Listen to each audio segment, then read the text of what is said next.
What's up, everybody? We are live again, Dynasty Mirror Search for Huru. And I have the brother. Sorry we're on late tonight. Usually we start about 8:30, 8:45. We're running a little bit behind. Sorry about that. But we have the brother, the good brother, Kyler Genesis on with us tonight. And we're going to be discussing tonight's topic is liberty and slavery, an American paradox. There's been a lot going on, Kyler. I don't know if you want to jump into Spider Woman, who climbed the base of the Statue of Liberty. You know, they're trying to hype it up like she scaled to the top of the Statue of Liberty. Well, the first thing I noticed was we have they said it was a black African American woman who went out for immigrants and whatnot, and then people right away start shaming the rest of us. I wish more black people in America would understand that it's not. And then we go look at her name and look at her, whatever like that. You say, if they come find out, we all know, you and I know, she's an African immigrant. You know what I'm saying? And they're going hard for the illegal aliens because they know the African community is under attack too, as far as like illegal. A lot of people here illegally and stuff like that. So, let me ask a question, Colin. This is my issue. I'm gonna tell you the story. So I went to Togo this past January. Yeah. So I got my visa, left Togo, went to Benin. All right. Mm-hmm. When I'm in Benin, my visa expires. So literally, wow. I shouldn't really be saying this on air, but it's whatever. I don't care. So I came back. All right, kind of slid through because I caught a car back from Ouidah back to Togo, Ouidah, Benin, and right. Togo. So, you know, you have to get out the car and cross through the border, immigration, all that stuff. But I kind of just slid through, you know. Yeah. And so I'm like, okay, well, I don't, have to get another visa. I'm already inside. I'm leaving tomorrow. I'm already in the country. I'm leaving tomorrow. So I don't have to pay. I'm not going to have to pay for another visa or whatever, even because it's expired because I'm leaving. So I get to the airport, right? I'm like, okay, I'm good. I'm leaving. You know how you go through immigration to leave to get on your flight and you're flying international? They're like, sir, your visa's expired. I'm like, okay, well, I'm leaving. So, they're like, no. You're going to pay this fee. Oh, we're going to detain you. So, right. So, I mean, no question. I pulled out, I think it was like maybe, it was like maybe 40,000, 30,000 CFA or 20,000 CFA. I forgot. Paid it and got on the plane. Like us being Black Americans, us being Black Americans, descendants of the slave trade, we just can't illegally immigrate into any African country. No. I don't understand what the issue is with this illegal immigration here. All right, let me break that. Let me break that down. You gotta meet me, guys. Okay, this is the problem is this, right? Each African country has immigration laws like you won't ever believe. Very, very strict. You know what I'm saying? You tell Africans, oh, we're Africans, we'll come home and all this kind of stuff like that. When you go to the African countries, they want to know how much assets you have, how long you're gonna stay, what's your education level, how much money do you have. Kyler, I don't want to interject, but I just got to. My visa for Nigeria. Listen, they wanted to see my bank account, how much money I have, if I'm employed. The person that hosting me in Nigeria had to provide a copy of his passport, invitation letter, had to be signed. And when I say they scrutinize that, like I just got my visa back today. This process has been going on for like 2 weeks now. Right. And they kicked my visa back twice. Oh, well, you got to change this date. He put his business on a letterhead, but so he needs to provide this now.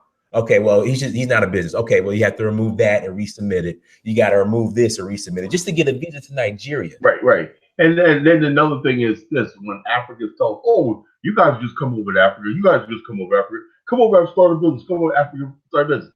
There's all kinds of laws in place to impede the people from going back home. Rightfully so. They're trying to protect their national identity and stuff like that. Now, when it comes to America, right? We Black people in America are supposed to sit back and just say, well, just let everybody flood in here. We're not supposed to say anything about people who come over here. Now, in other words, basically, what they're basically telling us, the Africans, the illegal aliens, and all these other people who keep coming over here, is that you black people, particularly white people, and you black people don't have a country. In other words, basically, if we want to come over here and flood America, stay as long as we want, you have nothing to say about it because America doesn't belong to anybody. You know what I'm saying? America doesn't belong to anybody. So therefore we can come over here, we can do all this stuff, this, that, the other thing. But you dare come to our countries and everything, we're gonna make sure you have a bank account. America says America does not scrutinize people how much money they have. When they take your tire huddle master, just come here legally. You know what I'm saying? But that's not enough for these people. You know, so they want to come here and they want to bust up down the borders, come here illegally, and then basically tell you that you are siding with white supremacy. If you tell somebody, well, you know, I even care less if they come here or not, but go to their countries as is reciprocal. Can you go to Honduras or can you go to Guatemala and all these places? So what is the sympathy? And then when this lady gets up there on the Empire State Building, I mean, excuse me, the Statue of Liberty, talking about I'm doing this for immigration rights. What immigration rights? You don't have no right to come here. You have no right to come here. You have no right to come here. You have a right to come here legally. If you come here illegally, you will be prosecuted and you sent back. You know, there's this whole, and then what I'm getting is what they really want is they want black people, African Americans, to stop what we're doing, stop all the stuff we're talking about, stop everything we're saying, and basically join them in this fight for what? So a bunch of third world people could flood over here and further bring down the standard of living and everything was already here, destroy the quality of life that's still left here in this country, bring us more gangs, drugs, and poverty and low wages and everything. That's what we want to. That's what we want to do.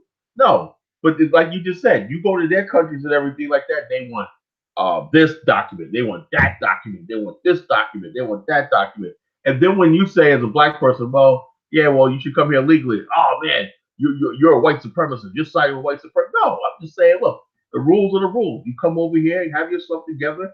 If not, then go back home. You'll say your visa expired. Okay, it's time for you to get back on the plane and get the hell out of here. As simple as that. You know, but the topic of tonight's show is Cohen says there's only one world. No, there's not one world. There's people have borders. You know what I'm saying? People fought and died for borders. The people who are homeless and living in Australia as second, third class citizens and everything and have no intention of going back to their country, they think like that. But the people that basically built these countries and everything like that are saying, no, this is not just a one world thing. You know, no matter what CNN tries to tell you, you're going to find out in the coming years and everything. People who basically said, look, the French are going to become nationalists, the Italians are going to become nationalists, the Germans are going to become nationalists. Even Canada is a blowback. You know what I'm saying? People are not going to let people flood into their country and everything because you cannot take care of your country. You want to sit back and let dictators and like buffoons in your country ruin it, and then you want to be a refugee and a burden on somebody else, and then you want to overrun somebody else and tell somebody else you got to come take care of me. You know, it don't work like that. And then have the audacity to say treat me like an equal. Not only treat you like equal, a lot of immigrants come here with this superiority attitude. There is no black immigrant or immigrant police story. These people are coming from countries that are racist to black people down there, and they want to come here and try to practice their racism on black people in America. No, I'm sorry, it don't work like that. You know what I'm saying? You know what I'm saying? Look, the bottom line is this. The bottom line is this. All that stuff we talk about, black people, yeah, we can talk about that. But you don't come here and basically we're gonna come here, you know what I'm saying, use all the benefits and everything, and then we're gonna look down on black America. Wow, I got ahead in this country. Why can't you get ahead? Well, you got ahead because you are taking opportunity with somebody in America would rather hire you because you're worth less and you're not gonna say nothing. That's been like that since this country's been founded. You get immigrants to come over here because they can't speak the language, they're desperate and everything, and you take advantage of it. It ain't because they like you so much, Mr. Nigerian, Mr. Ghanaian.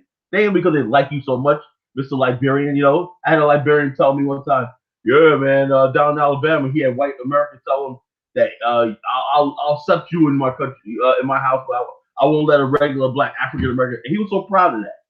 You know what I'm saying? He was so proud that a white man from Alabama said he would let him in his house and give him a sandwich or whatnot before he would never let an African American in his house. You know what I'm saying? And he was a native indigenous Liberian. He felt so good about himself, you know. I get that's his chance to get back at so-called American Liberians. Well, they like me better than you. You guys are keep playing these games and everything, and you are going to lose. Now, this goes back to the topic of tonight: liberty and slavery. I was watching this documentary on the Declaration of Independence. As you know, yesterday, well, no, the day before yesterday was yesterday. Yeah, yesterday was the 4th of July.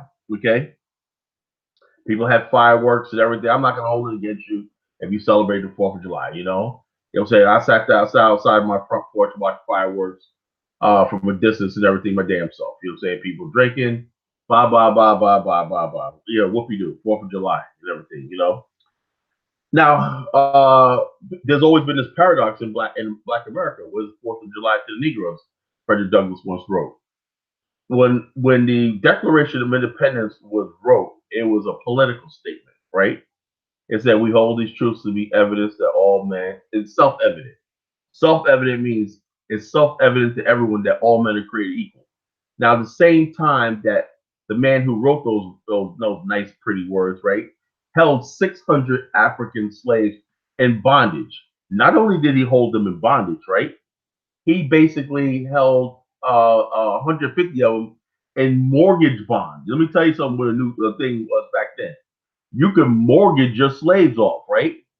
You have slaves. You have 200 slaves. You can go to a bank and say, "I want to take out a loan on these slaves right here. Buy me for a period certain for 10, 15 years, right? And, you know, after 10, 15 years, slaves die, whatever like that.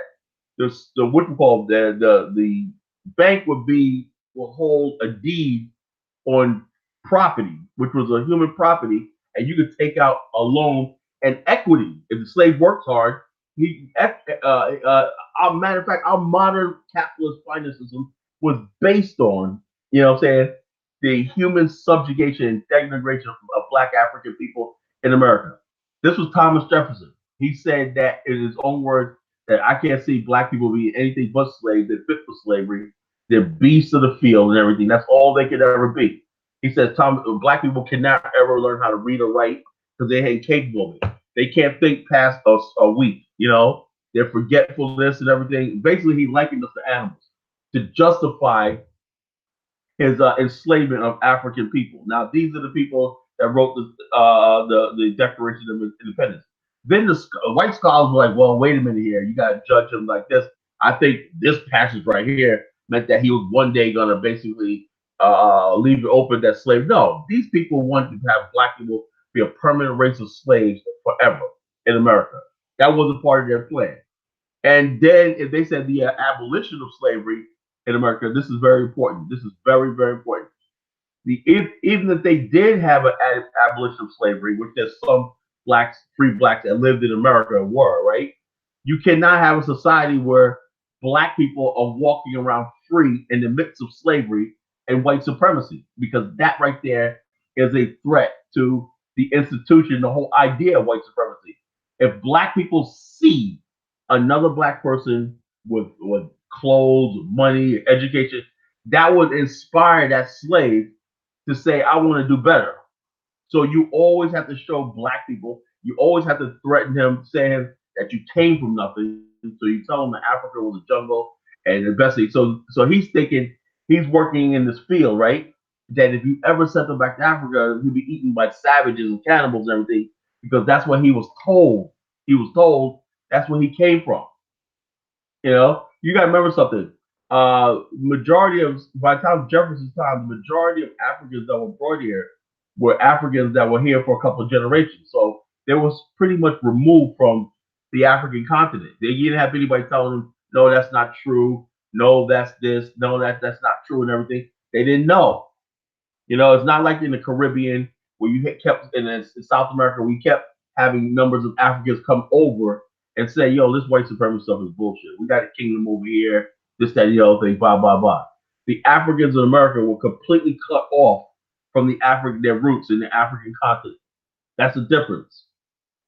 So what I'm saying is there was a special case for African Americans, and I say this because people are always trying to link their struggle with the African American struggle in America. There's no comparison. You know, we are people that basically only group of people in history where we were basically told that as a race we were inferior and that we were disenfranchised from a country that said it was a beacon of light to the world. Can I add to that? Go ahead, bro. I mean, you got to think about it, and this is why I have issues trying to sympathize with illegal aliens. I was reading an article today in CNN, right? And so a lady was separated from her kid for 55 days, okay? Yeah. And they were saying the reason why she left Guatemala to illegally immigrate to America, right, was because she was experiencing domestic violence. Now, Kala, I'm not trying to minimize the domestic violence. What the hell does that got to do with us over here? But not even that. So you're trying to tell me you have to go all the way through Central America, Mexico, to America to escape domestic violence? You have a whole country. I don't feel sorry for anybody. Yeah, I just a homeland. I don't understand that. But Black Americans went through slavery. I mean, pretty much 400 years of terrorism, slavery, Reconstruction era, Jim Crow. Every time we built something up among ourselves, we tried to stay away from these people. We tried to avoid the white man. We tried to do our thing. They destroyed everything. They burned down Wilmington, North Carolina. They burned down Wilmington, North Carolina. And we'll talk about some of the nuances of that too. They burned down Durham, North Carolina. There was a northern part of Georgia that was prosperous. The whites burned that down. There was Tulsa, Oklahoma, the Black Wall Street that was burned to the ground. There was Rosewood. All these places were burnt to the ground because the bottom line is this. It was white people were talking about separation. Black people didn't mind being separated. Separated means we're among ourselves and we could do for ourselves. White people didn't want separation. What they wanted was Black people being a permanent underclass of cheap labor and serfdom for their thing. If you have a Black man, he has his own land. And the one thing they got you lynched back in the 19th century, when you have a plot of land where even if you're a sharecropper, right? And the landowner has takes his cut of the cotton, you take your cut of cotton, and you got a wagon full of cotton that you're gonna go to the scale and weigh out and get paid for it and everything like that. While you got some white guy who during slavery times his job was overseeing you, and he's not gonna go out there and break his back picking that cotton, right? So he's thinking, well, geez, how can I turn the table? These Black people, these Black men are out here going put money in their pockets and everything like that, and we got nothing. So we need a system where we can turn these people into a permanent slave. And how you do it? You create vagrancy laws. You know what I'm saying? Where if you're not gainfully employed, we know what gainfully employed means. Gainfully employed comes from the fact that you have to be employed by somebody white. Mr. Charlie had to give you a piece of paper and say you're gainfully employed. You couldn't work for yourself or work for your uncle on a farm, whatever. That was just considered just side jobs. You know, even though you can make more money on your own, gainful employed means that you have a thing saying by your employer. You know what I'm saying? That you were employed by this person. That kept you out of jail. And a lot of people opted for that, right? Because at any time you could be walking down the road and a sheriff or deputy say, "Your hat is on backward, boy. Come here. I'm gonna arrest you for loitering." And so we say, "Well, what's the big deal about arresting for loitering?" Oh, okay, okay. The penalty is we give you 6 months on the chain gang. That's the conditions we were living under. All this stuff was never addressed by the United States Congress. Because first of all, it's not going to be addressed because nobody gives a damn about Black people in America. Everybody comes over here and whatnot, and with their sewer traps open, yapping their friggin' mouth about what they want. Gimme. America owes me. Gimme. The Black man in America, we sat back and watched everybody from the white man to everybody else just take. get, take. And then, like I said, if you're gonna do that, okay, we're suckers, we're stupid, that's our fault. I admit that. But don't tell me, right, after everything, that I gotta sit here and agree with it. You know what I'm saying? That's the part I don't get. You're gonna come on our threads and tell us, you know something, you know what I'm saying? You guys aren't bending over enough. You guys need to get out here and go to war for these illegal aliens. Yeah, I mean, what are you talking about, Colin? You know what I'm saying? How dare you think about yourself? You're selfish. Well, even though you're never going to benefit from anything like that, these illegal aliens need our help and everything. You got to get out. No. You know what I'm saying? And the bottom line is, you know, and I know, the tide is turning. Black America does not give a god dang about this. You can talk about Donald Trump all we want to you blue in the face. We don't care. You know what I'm saying? We are not joining these left wing causes anymore. George Soros says, I'm going to ruin America because I'm going to fund Black Lives Matter. I'm going to get black people to burn the country. Everybody wants us to do their friggin' bidding. But when we say we want land infrastructure nation, like, oh no, you can't have that. You're okay, well, it's time for us to have a nation, something of our own, build our own business. No, that's being black racist. That's being separatist. But you gladly have us be the face of us trying to destroy America, us trying to burn down America for the behest of other groups. But when it comes down to something that's going to benefit us, oh no, we can't have it like that. You can't be benefiting yourself, Colin. That's not part of the problem. That's not part of the equation. You can't talk about benefiting black people. No. That's not the thing. We asked for, in the wake of the Trayvon Martin case and all these things, for maybe the Justice Department look into all cases involving civil rights or racial abuses or police killings and everything. No, we didn't get that. The Obama administration didn't get that. No, we didn't get that from Obama. You know what I'm saying? We didn't get that from him. His second attorney general, the lady, said the first thing she gets up there and says is, we're going to fight for transgenders' right to use whatever bathroom they want to. That was the most important thing to her. Not Eric Garner. Then when the election was going along, they were going to look into the Eric Garner case. You know, like 2 weeks before the election. That was supposed to get the black people out the vote. Yes, we're going to go. Oh, yeah. And it didn't happen. It did not happen. Because know why? What it is they know this, right? They know black people are not stupid anymore.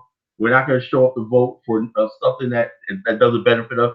And if we have to set the political process out for a while, that's fine with us. They're saying we'll just go ahead and just bunker down and just wear it out. They don't even want to acknowledge the fact that yes, Black America has a lot of political clout. Let's try to engage them, right?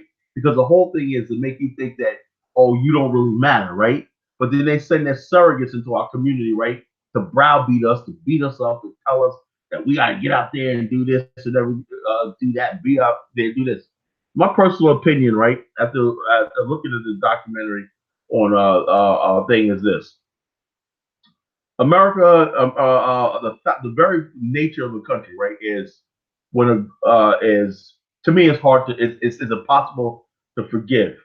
You know what I'm saying? And then what gets me is this: when white people have something in American history that they don't forgive, ask white people have they forgiven the Japanese about Pearl Harbor? They haven't. They'll still say, "Remember the Alamo." They'll say, "Remember this, remember that, remember Bunker Hill, remember the Redcoats are coming." Everything. They'll always gin up their jingoism and their patriotic fervor. Black people, we're just supposed to roll over and forget all the hell we went through and everything, and just become an American. They say, well, what do we do? Look, we're stuck. You know what I'm saying? We're stuck. White people are stuck with us for the time being, and we're stuck with what's going on in America.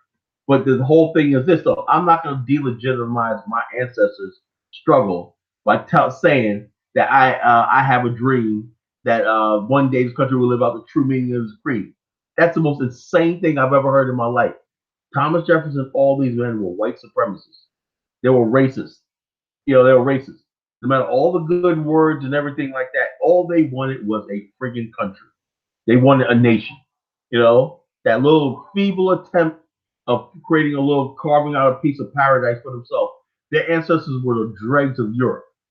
They came over here, and they had no land in Europe, right? So they had a mercantile system, right? A mercantile system. It was almost like idiot proof, right? They had all the free land they want because there wasn't that many notes. That's another thing about it. They say they killed off the Indians. There wasn't that many Indians in North America. Yeah, Indians. I don't think the total Indian population in the United States ever was more than like 500,000. So the Indian population, they held lots of land and whatnot, but it was inevitable that the Europeans were crushed them because of the large numbers of Europeans that settled on this part of the continent. They had plenty of land and everything. They had capital and they had a captive market because all in mercantile trade, this is how mercantile trade is. When you produce, right, you can only sell whatever you produce to the mother country. So the mother country would take this tea, and all that's what the Boston Tea Party is about. Take this tea, this cotton and everything like that, and sell it all over the world, right? And all you had to do was produce. And how do you produce all this stuff? You had free labor. That's what built America. That's what built America. And Black America has never been compensated for the labor and then providing the initial capital for developing this country. And then we're never going to do it because to do so would be to admit their ancestors were wrong.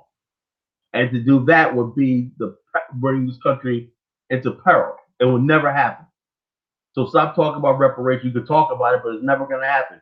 And stop misleading Black people, Maxine Waters, and telling them that you're going to make sure Black people get their reparations checked because you're definitely no. She was like, yeah, we'll see about it, but you got to vote for me when these elections come up, and then we can see about it. That's exactly what she said. Yeah. We're that stupid. John Conyers is talking about reparations. He's been in Congress since 1964. He thought we need reparations and whatnot. You know, these people are nothing. Like I said on the last show about the political class, these people are nothing but a bunch of Sambos and charlatans, and they do give you the 1-2 step, and we're politically freaking stupid in America. All we do is basically watch them do their buck dance, and we say, "Oh yeah, I'm Auntie Maxine. She really out there. She really says it like it is." And I said, "What exactly did she say? I don't know. It just sounded like she was saying it like it is." Okay, you tell me what she was actually saying? I don't know, but she was really giving it to him. What exactly would you say? Well, you get. Well, I don't really understand what you're saying, but but she was really giving like this. That's another thing. Somebody said much Native blood in us. First of all, let me tell you about this stupid Native American blood. There wasn't that many Native Americans in North America for like every Negro in America keep claiming Native American blood. It's not like Central America, Mexico, and South America where you had large populations of indigenous people there. North America was not populated with indigenous people. You know what I'm saying? They were not here. So stop claiming this freaking Native Americans and all kinds of stupid. Most of the Native Americans by the 19th century had merged with the white community, and blended so well in the white community you couldn't tell who was who. And they did not mix with Black people. Henry Louis Gates said that. Remember that thing he did? That most Black people believe they have Native American blood. It's not true. Black people in America do not have Native American blood in them. The relationship between Native Americans and African Americans only really happened in places like Oklahoma, and out there in Texas, But other than that, in the 13 original colonies right here, we didn't have that much contact with Native Americans, and also in places like Nantucket, you know what I'm saying? There was indigenous tribes who married some Africans, African slaves. But that's rare. Okay, so we have a country that's built on hypocrisy. It says that. Can I interject real quick, Kala? Yeah, go ahead. Real good. So we have 132 people watching, only 58 likes. Guys, please hit that like button. Just hit the like button.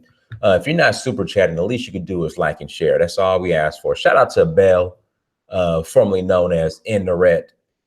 Thank you so much for joining us, sister. Hojin K, I see you. Amara Cameron, the regulars. I appreciate you guys for the support and joining us. I really appreciate it. All right, go ahead, Colin. Let me myself. Right. So my whole thing is okay. What is liberty? People don't understand there's a difference between liberty and freedom. Okay? Let me back that up. Right? Back that up. This is something I meant to talk about a couple of shows ago. There's a difference between liberty and freedom. Okay? Liberty can give you all the blessings and everything like that that freedom can give, but liberty is like having an insurance policy. What freedom is you are free absent rule of law, absent government, absent accountability. You're just free. I was a free man, everything. But when you are living in a society, right, you understand there has to be what, a social contract, an agreement, a law, an authority, there's rules and everything. Liberty is all the things that you keep for yourself, right? Say, this is what I want to keep, right? These are my liberties.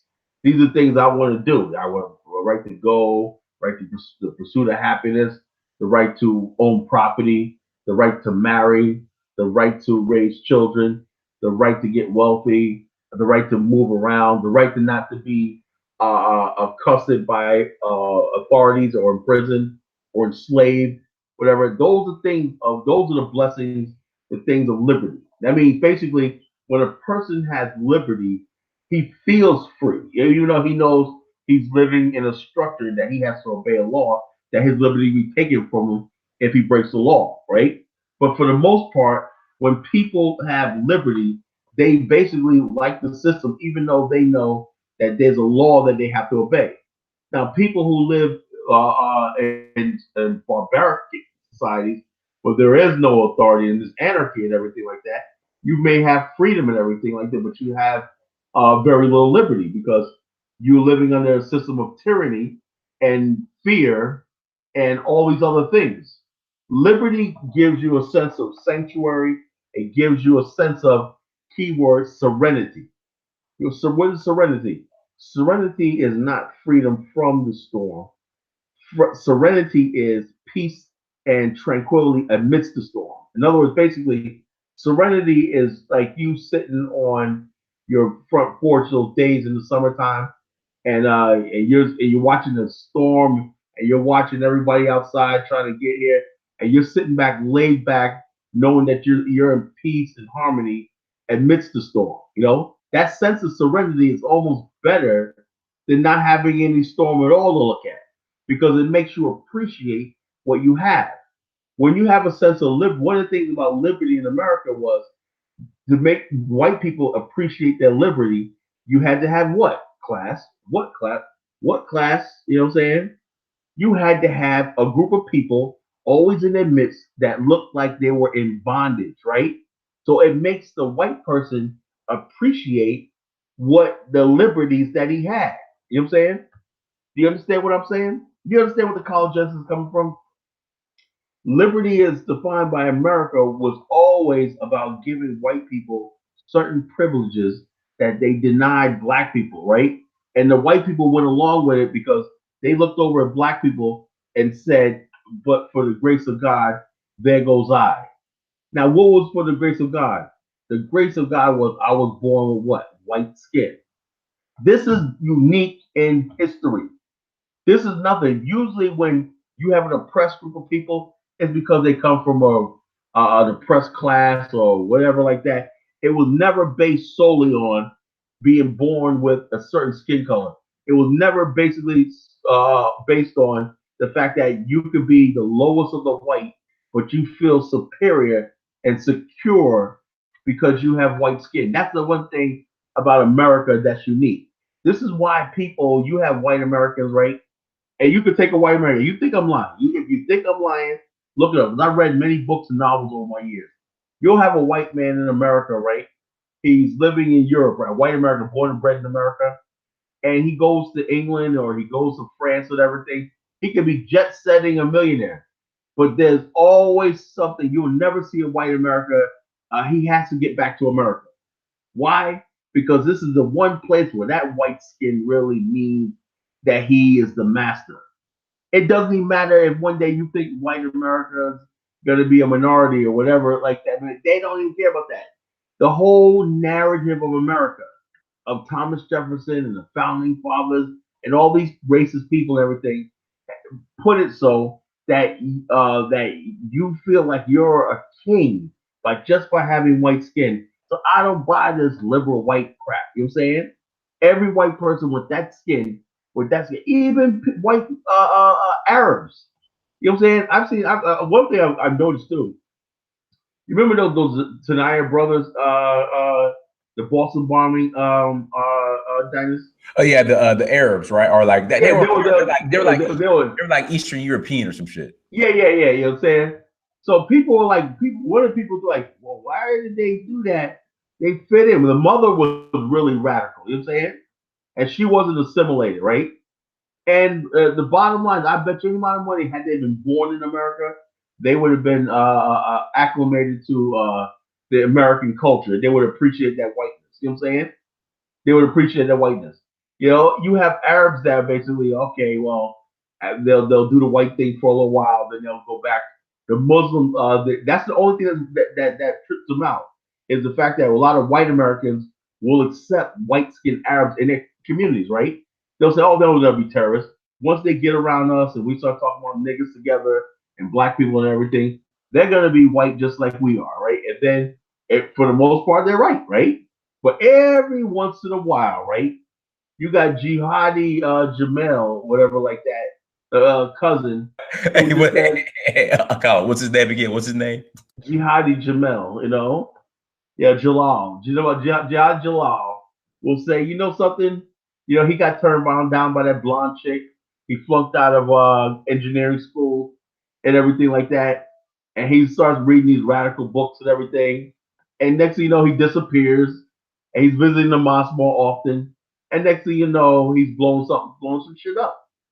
That's a small price to pay for the fact that Arabs are willing to assimilate into American society. You have black people here 400 years, right? And you could never assimilate completely in American society. African immigrants, what the hell you come here for? You'll never sit. Back in the days, African and black immigrants settled in. We used to have black communities in Harlem, Philly, and everything, in Detroit, and the Africans in the Caribbean used to assimilate in the black. There used to be a black America. Now the world is trying to dismantle black America and assimilate. They want to get rid. They're trying to shut down black HBCUs. Black banks are in peril. The largest black bank is not even worth $400 million in assets, right? Thomas and I were talking. Holt was talking about this the other day. It's a shame. They try to get rid. They want to shut down black churches, black funeral homes. We never talked about this. The black funeral home business in the last 25 years has gone to shit. Why? Because everybody has to die and everybody has to be buried, and funeral business is big. Now there's no more black funeral homes. We used to always take pride in. Well, hey, like there's the one here in Atlanta. There's a guy, I think it's Watkins Funeral Home. They control the funeral home business here in Atlanta. There's only one, but any place else, there's none. You know, and now you still got a couple of them out there. But the thing is, you got a lot of white people. Dynasty. They used to be do your homework. I bet you he's the only one, and he's not getting old. I bet you anything he probably doesn't even have the 30% of the market, the black market. You know, the bottom line is this: white funeral home companies and everything, because the insurances and insurance policies pay out and stuff like that, they have moved into the market and muscled in and taken over. You got white guys now running black funeral. We never. One thing we did even during slavery was we never let white people bury us. Now that's gone. Black funeral home businesses are gone. Black stores, black churches, all these things are disappearing. Black America is being dismantled in the name of freaking integration. No, it's not integration. It's forced assimilation by making you basically try to ignore. Look, the bottom line is this: we are black in America, and they're never gonna be accepted. So we have to, while we are in America, right? Even though the best solution is get the hell out of here and build a nation of our own. We understand that, but that's just because that's long-term strategy.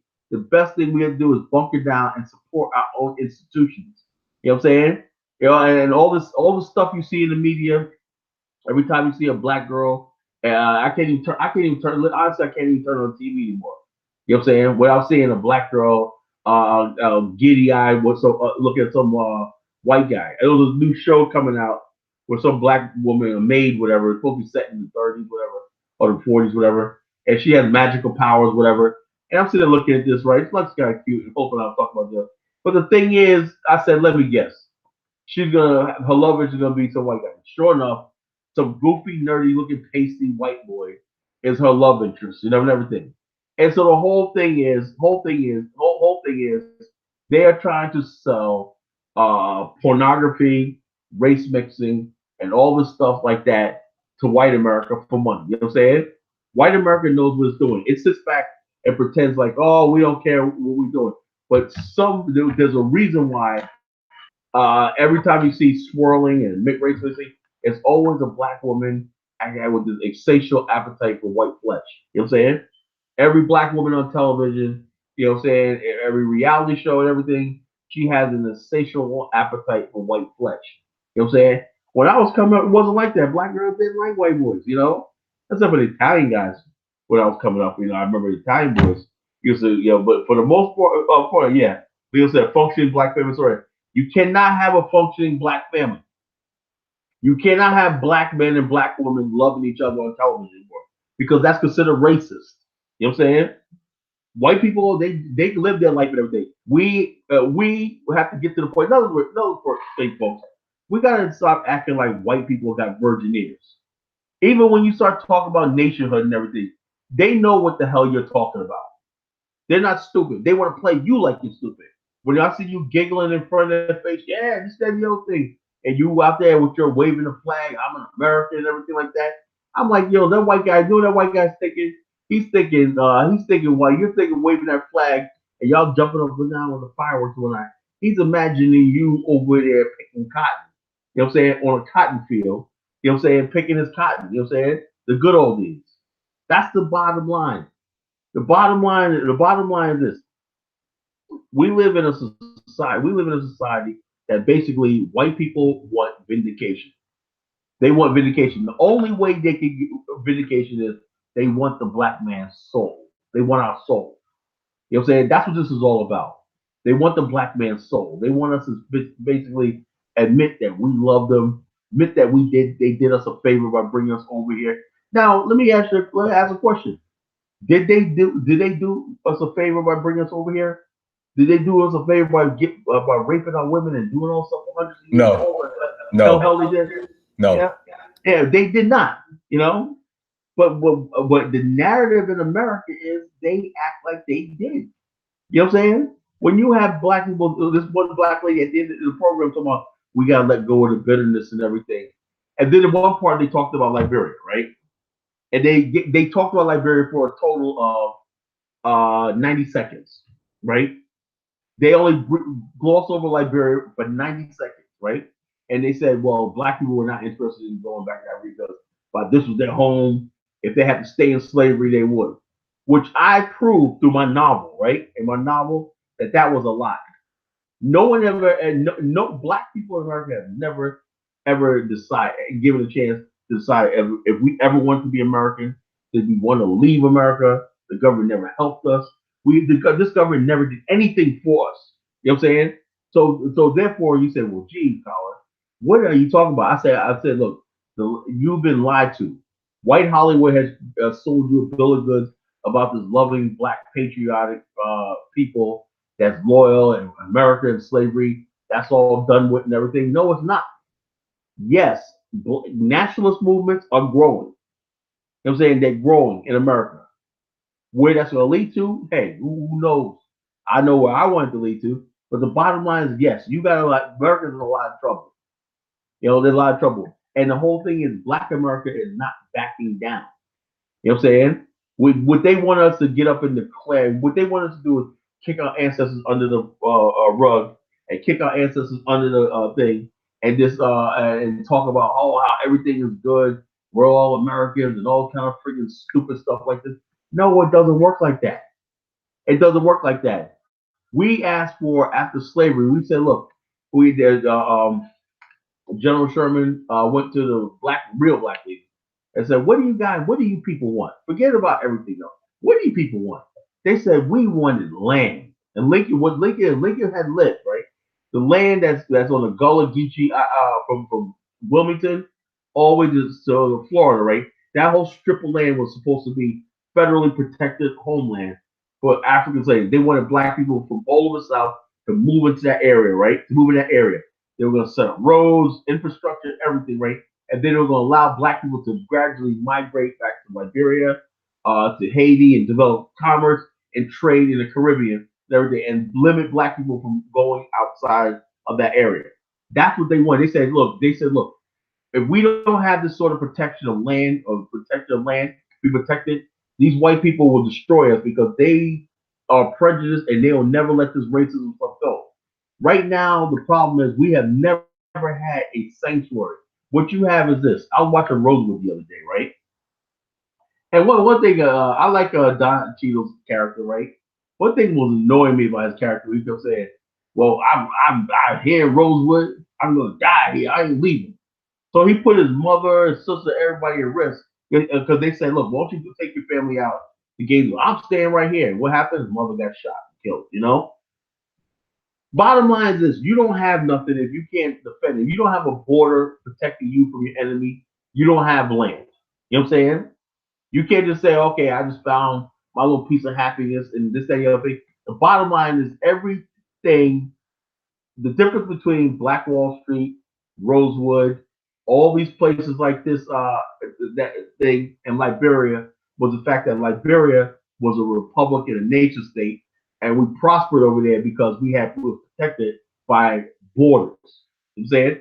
We had a coastline with a navy, and we had a frontier force protecting the country from the wild interior, and we had Coast Guard schooners along the coast.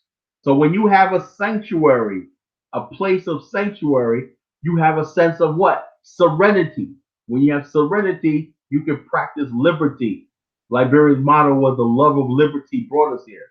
And they were determined to have liberty. You know what I'm saying? We have never had liberty in America. You know what I'm saying? You cannot have a liberty in America when you live in a constant state of chaos and fear. You know, look at the black communities. You know, we don't control guns. You know what I'm saying? Do you think people will have access to guns across state lines and everything and make these communities hot? Last night in Virginia Beach on 4th of July, 6 people shot in the ocean front. No, I don't even have to look at the news and see what the race was or see what demographic they come to. I already know. There was somebody. There were 4 people shot. Oh, actually, that was this past weekend. Or no, hold on. Yeah, this past Sunday, there were 4 people shot at a nightclub here in Atlanta, and 1 person passed away. But the thing is, Con, they're young, bro. It's like they're younger and younger, and they're killing each other. You know, younger and younger, they're killing each other. You know. Okay, if somebody says, "Okay, Mr. Genesis, please address this. What is it between a citizen of the United States and being American?" Look, I'm like this. I am a citizen of the United States, but I don't call myself an American. There's a difference. You know, an American is a European Anglo-Saxon, the citizens of the English colony. They have a certain mentality. That's the American. The American is the original European colonists, white people. You know what I'm saying? And everybody else is so I'm an African American. Just like you got Scott Irish, you got French Canadian. That's a different ethnic group. I'm African American. That means I have the African experience in America, in the land of America. That's African American. That's an ethnic group. Just like a Scott Irish, you know, that's different from the Irish Catholic, the Irish. I'm an African American, you know, but I'm not. When you say an American, when a person says, "Oh, well, the Americans think like this," or the Americans don't like the Japanese, or they don't like this, your beef with so-called Americans is a beef between white Christian America and you. Don't include me in the beef between the Muslim world and whatever the jihadi Jalal, whatever like that. Don't blow me up. You know what I'm saying? You know what I'm saying? You want to blow something up? You know what I'm saying? Hey, look, you know, that they're the ones that's causing your problems. You know what I'm saying? That's the white American. That's the American. What you call it? Also, Guadalupe down in Mr. Guadalupe, and you people coming up from Central America. Hey, look, the bottom line is this: the white American is down there right now robbing you your bananas and your fruit and apricots and everything like that and everything, and they got you in poverty. You know what I'm saying? They're playing you for a fool. That's why you want to come up here and everything because you're living in dire poverty. The guns at the MS-13 and everything like that are supplied to them because they don't want your country growing and becoming a threat. White Americans fear any non-white country as a threat. That's the whole thing about Cuba. That's the reason why we got Mexican drug cartels and everything. The United States purposely put thugs in power in all these countries and dictators and everything to make sure you guys never rise up or become a threat in their hemisphere. They're so fearful of non-white people and everything. That's the way it is. That's U.S. policy. You know, that's the U.S. policy. Now, is that's causing the war? Yes, I understand that. But the whole thing is this: instead of confronting the United States, right? Instead of confronting the United States and aligning with your Latin American brothers to build something and everything, because Latin America can look like Asia, but they don't want to do it. You guys can't be lazy and all this stuff like that, and you cannot have a system where you look at all Latin American TV. Everybody there is what? White, right? But in reality is you devalue dark skin and you're not unified. Everybody's either blanco, mestizos, all stuff like this. And so you don't have a unified culture. One of the things I'm blessed with, yeah, the Monroe Doctrine. The Monroe Doctrine. The Monroe Doctrine is what was made, and the Roosevelt corollary to the Monroe Doctrine. Roosevelt went even further with his big stick policy with the Monroe Doctrine. Okay? The bottom line is this. What we have is lost my train of thought. You countries over here. One thing I'm glad we have in Black America is we have not lost our racial identity. You know what I'm saying? We have not lost our racial identity. The fact that majority of us is still black, majority black genes and everything like that, and there's not no whatever. That's the one thing we're still grateful. So don't let anybody tell you, oh, African American. We look. The bottom line, I have more confidence, except for the cooning and the foolishness we see out there that they're trying to do. I do believe. I looked at the dynasty thing today. We are making headway. Once we start tackling the Sambos and everything like that, the bottom line is over. We're saying there's a new day in Black America. You know what I'm saying? The tomfoolery and the fuckery is going to be all gone. You know what I'm saying? Everybody, the bottom line, there's a new black man and a black woman rising in America. You know? The bottom line is I am so grateful that our race never was really destroyed. You know what I'm saying? Our racial integrity, majority of black people are still born of two black parents and everything. That's something you can build upon. You know what I'm saying? That's something you can build upon. When you got Latinos and everything, they don't know who they are. Are they from Europe? Are they indigenous? Are they mixed? Are they new race? Whatever like that, they'll never unify. You know what I'm saying? The Spanish particularly destroyed these people. And I heard one of them say that. He said the reason why we have that is we don't have a solid racial identity. We're Peruvian, we're Indians, when we speak Spanish, we take the language of the conquerors, the people that conquered and destroyed us, and that's our language. We call ourselves Latinos and everything. We don't know who we are. What the hell is a Latino? That's a French word. You know what I'm saying? So they basically can't get it together. They'll never get it together, because their culture. Because of their culture. Real quick. So we have 136 people watching and 101 likes. Please get the likes up. Also share, please. Kyler, can we get into the and you kind of brought it up, just the resistance we're getting for just speaking facts. Like, and can we Well, the whole thing is this.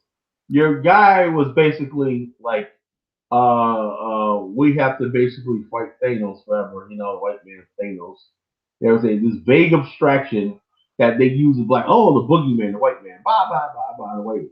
So if I tell you, okay, you know something, we're doing this, that's not really important there. Who is somebody to tell me what I need to be fighting? You know what I'm saying? We don't have any wants and desires. We don't have anything what think is important. I think it's important that we start looking at Africa and building with Africa and building our future overseas in Africa. That's what's important to me. But I'm supposed to stop what I'm doing, right, and join some freaking cause that I don't personally get any benefit out of. And then when you say it like that, they'll say, "Oh yeah, you got." They'll say, so in other words, basically, I'm not hurt being hurt defective. I'm not being hurt by Trump rounding up illegal aliens and ICE and all that. That has nothing to do with me. You know what I'm saying? Why should I be involved with whatnot? You know what I'm saying? What does that have to do with me? They just busted up a new factory, right? They arrested 133 employees in Ohio, right? And the employer too, working a factory. Illegal, all illegal, undocumented workers. You know what I'm saying? Whoa. Busted the factory. Did you say they arrested the employer as well? Oh yeah, So you're saying that the employers are being held accountable as well? Oh yeah. They arrested the employers too. What really starting to just really crawl under my skin. So the job I'm in, I'm on construction sites all the time. Right. And so I've been speaking to some of the brothers on the construction sites, and they've been telling me what's going on, right? As far as basically what they do, and these corporations are in it as well, but a lot of them are held accountable. They're hiring these illegal aliens through staffing services. Through staffing services as well. Yeah. They're paying them way below what they're supposed to be paid. And really, the illegal aliens can't say anything because they're illegal aliens. Yeah. So what's happening is that Black people aren't getting, especially here in Atlanta, and you go on these construction sites, it's predominantly Hispanic now. I'm like, well, this is Atlanta. It's weird. So Black people aren't getting these opportunities. But then you get these Black rebel browsers. Oh, why are you complaining? Why are you complaining? All they doing is just menial jobs. All they doing is just construction jobs. Why are you complaining? And then listen. So you have brothers trying to make a living, honest living, do it the right way, who aren't getting these jobs because of this issue. But then the minute Ben Carson or Donald Trump wants to cut food stamps, here come the same people. Oh, why are you taking away the food stamps? Why are you taking away the food stamps? Well, hold on. This brother wants to get a job, so he doesn't have to rely on food stamps. Right. You said illegal aliens should get the work. So what do you want? All right, go ahead. Well, they want to stir crazy. We're just going back and forth. Another thing is this. They say, well, Black people, they do a job Black people don't want to do. Come to North Carolina. Come to South Carolina, come to everything. Except for these shady companies that are out there of this, that, the other thing. Still, the majority of farm work is still done by Black people and white people and legal immigrants in this country. You know what I'm saying? This idea of illegal aliens are farming and feeding everybody is a lie. You know what I'm saying? You go down to, we still have people who do, I got clients of mine that still do farm work in the summer. They be 70, 80 years old, still out there, and they want to make $1. You know what I'm saying? They make $1. There's still people in rural areas in the South and whatnot that still rely on farm work to make ends meet.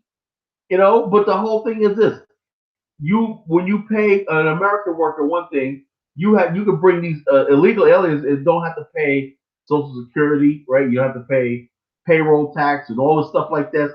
You know what I'm saying? So you can pay them less. Right? No workman's comp, no payroll taxes. No. Let me tell you, person. If you ever had a business, right? This is what I tell people all the time who I know who's been in business before. Tell me about workman's comp. Do you know how much workman's comp costs? Workman's comp is the most biggest expense you're gonna have when you open a business, right? When you get workman's comp, that is expense. That's your biggest expense is workman's comp. And you have to have an employee, right? For everybody you hire. If you don't, you looking at some serious charges. You know what I'm saying? How to get around workman's comp is you use staffing services. You know what I'm saying? Because staffing services they do your payroll, they pay the workman's comp, and you pay as you go. You do a deduction and everything like that. Because I did it. You know what I'm saying? You do a payroll and you do the deduction, as you go. You know what I'm saying? But that requires the person having a social security number and all these other things like this. When you have, and it costs money, you know what I'm saying? You got to pay them a certain amount to make it worthwhile. When you have an illegal alien and basically you're paying them under the table, stuff like that, you don't have to pay all that workman's comp and all these things, this FICA and all stuff like that that you got to meet and everything. So this is why they basically like illegal aliens and everything. And the whole thing is this. The reason why this is happening, this is happening is because they really never really wanted. First of all, we're living in a globe. We're living in a globalist world. We're living in a globalist world, and then second of all, what we have is people. They don't never want black people. Us prospering and getting to the next level was never part of the plan. You know what I'm saying? We were needed in the World War II all the way up until the 60s and everything because Detroit. If it was not for black people migrating to places like Detroit, Pittsburgh, and Gary, Indiana, none of these places. Make no mistake. Let me give credence to our answers. Henry Ford went down to Atlanta, Georgia, and Alabama and everything, and brought hundreds of black workers up. Why did he go for black workers? He said to build his factories, he's going to need people. Same thing, people that are desperate, right? The early parts of the Ford factory, the steel fabrication, all like that, required men that were used to hard working in hellish conditions. You know what I'm saying?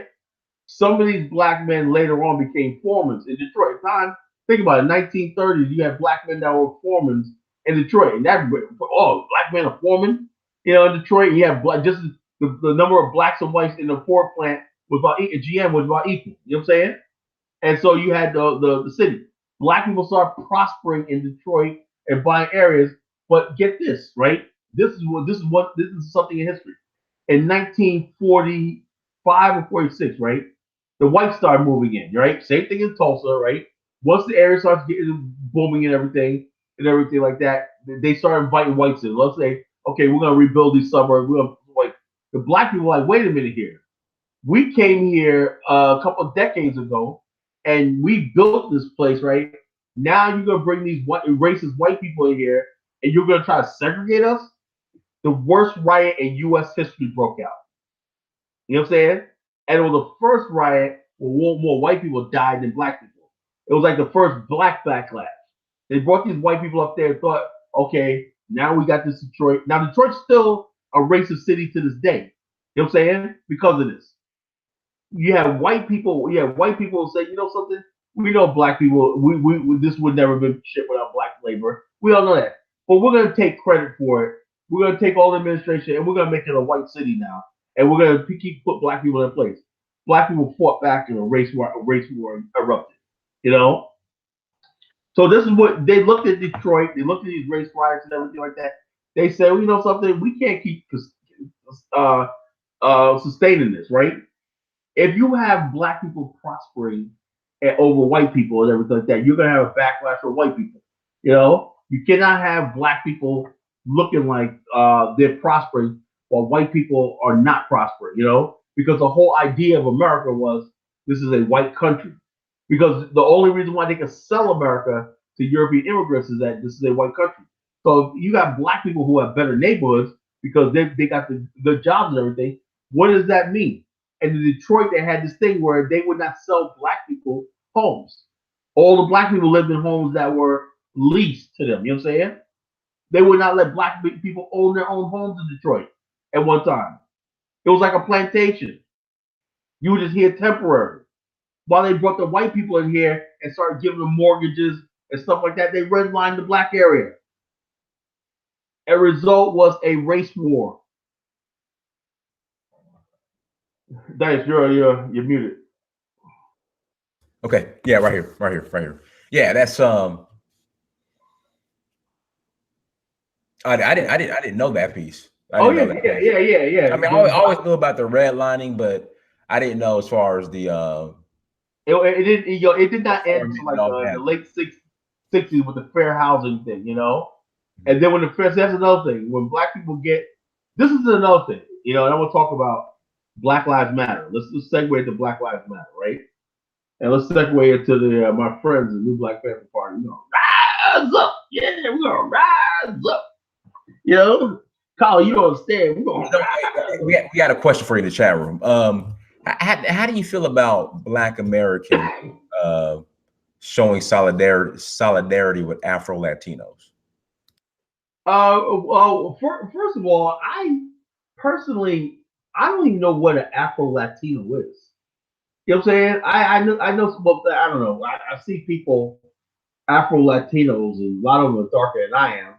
I just assume you're black, and they'll say, but then when I hear them talking, when I don't assume that that you're going to be in solidarity with me because what I this is my personal thing, right? This is my personal opinion, right?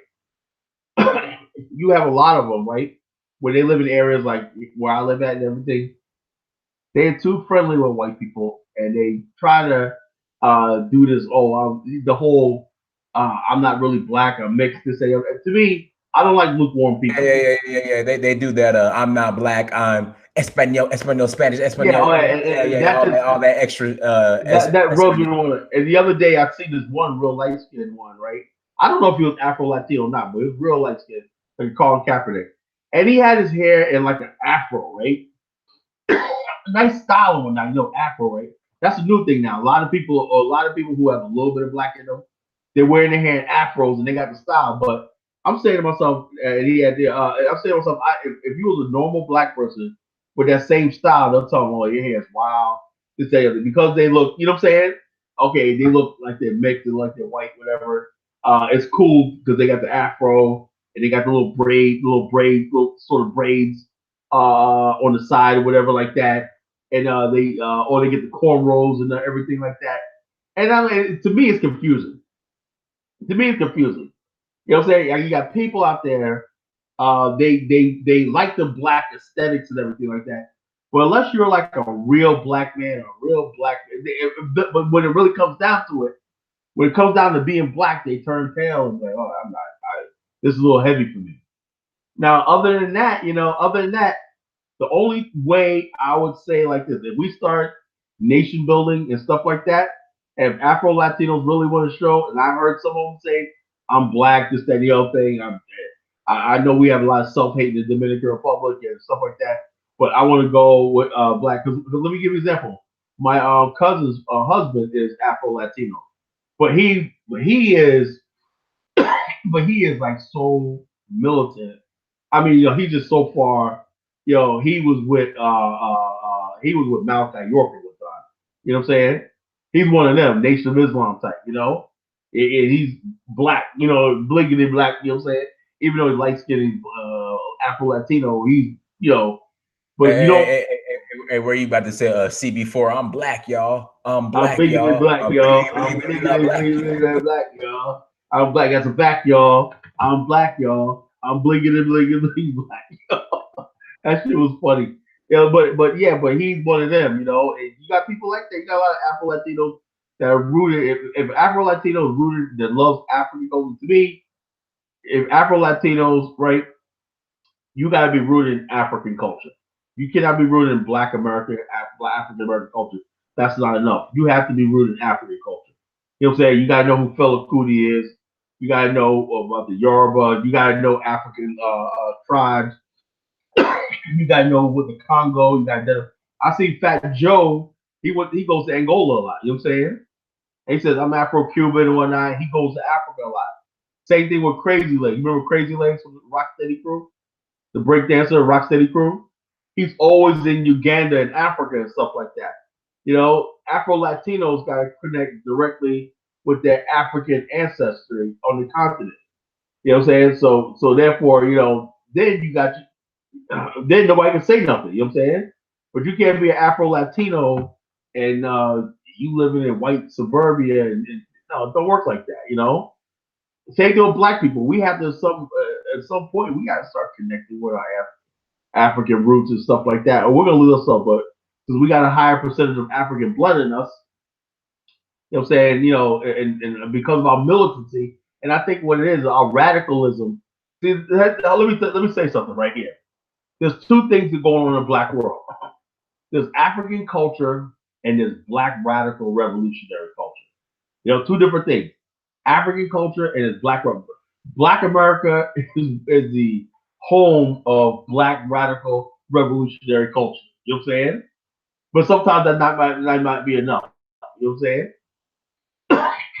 Africa is where you get indigenous African culture and root because the Pan Africanism was imported into Africa from the United States. You know, so Africa is where you go and the best example was the search for Uhuru. You went to these different African countries that were so beautiful and stuff like that. I think Afro Latinos need to connect with Africa on the search for Uhuru network. You know what I'm saying? Type of thing. Go to Benin, go to stuff like that. Then you're connected. Then to me, you're serious about being being African. You know what I'm saying?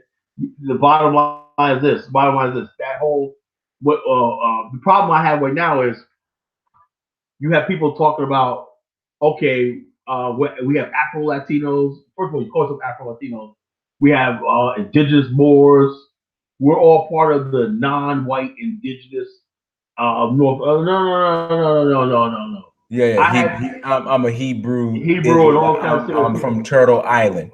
I'm from Turtle Island. See, unless the person embraces Africa, I can't deal with them. You had this one. I knew what was going to happen, right?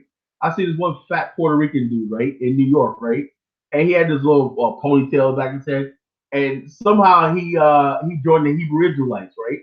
And I'm saying to myself, oh Lord. He said, yeah, the 12 tribes, the Puerto Rican tribe, the blah blah. I'm like, oh Lord. You know, and I'm like, yo, you just a typical Puerto Rican. Now you hooked up with the Hebrew Israelites. Now y'all just combobulated a new religion. And no. The bottom line is this. If you don't embrace Africa, I cannot embrace you.